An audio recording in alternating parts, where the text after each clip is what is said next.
এই ৩২টা ভাঙার আমার খুব শখ। আমার যে বাপ দাদা তাদেরও আত্মা মানে শান্তি হতো এটা যদি ভাঙতে পারতাম।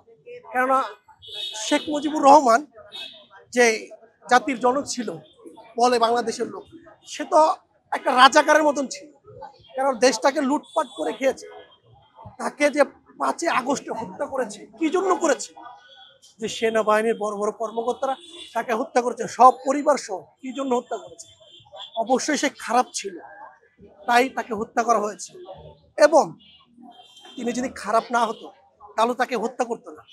দেখেন, আমি এই বাংলাদেশের নাগরিক, আমার এই বাংলাদেশের ৬৪ জেলায় কোনো জায়গায় শত্রু নেই। আমার কোনো জায়গায় শত্রু নেই। তার কেন শত্রু আছে? শেখ হাসিনার শত্রু আছে বিদায় বাংলাদেশের মানুষ ৫ই আগস্টে তাকে দেশ থেকে বের করে দিয়েছে। হ্যাঁ, আমার শত্রু নেই, তাহলে আমি বাংলাদেশে স্বাধীনভাবে চলতে পারি। এই সরকার ছিল স্বৈরাচার, তার বাপও ছিল স্বৈরাচার। আমার খুব শখ এই ৩২ বাড়িটা। এর আগে আমি ভাঙতে এসেছিলাম, তখন বুলডোজার যখন কর্মসূচি ছিল তখন আমি ভেঙেছিলাম। আর কালকে আসছিলাম, কালকে পুলিশের এবং সেনাবাহিনীর অভিযানে আমরা দূরে চলে গেছি। আজকে আমার খুব শখ, যদি ভাঙতে পারি, সুযোগটা যদি পাই তাহলে ভাঙবো।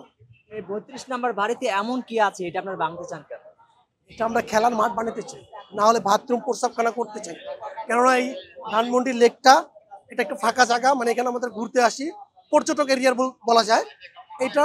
এখানে টয়লেট করার জন্য কোনো ব্যবস্থা নেই। এটা যদি ভেঙে আমরা যদি টয়লেট করার ব্যবস্থা করতাম তাহলে অনেক ভালো হতো।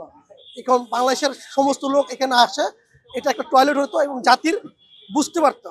বড় বড় যে নেতারা তারাও চুপসে যায়, তাদের জন্য প্রতীক হিসাবে থাকতো এই টয়লেটটি। আর আমাদের খেলার মাঠটা যদি হইতো তাহলে আরো ভালো। স্বৈরাচারের অস্তিত্ব ছিল এখানে, আমরা জাতিকে দেখাতে চাই এই অস্তিত্ব যেন না থাকে। যত বড় শাসকই আসুক, যেন অস্তিত্বহীন কোনো ক্ষমতার মানে বড়াই সে যেন না দেখাইতে পারে। সেই জন্য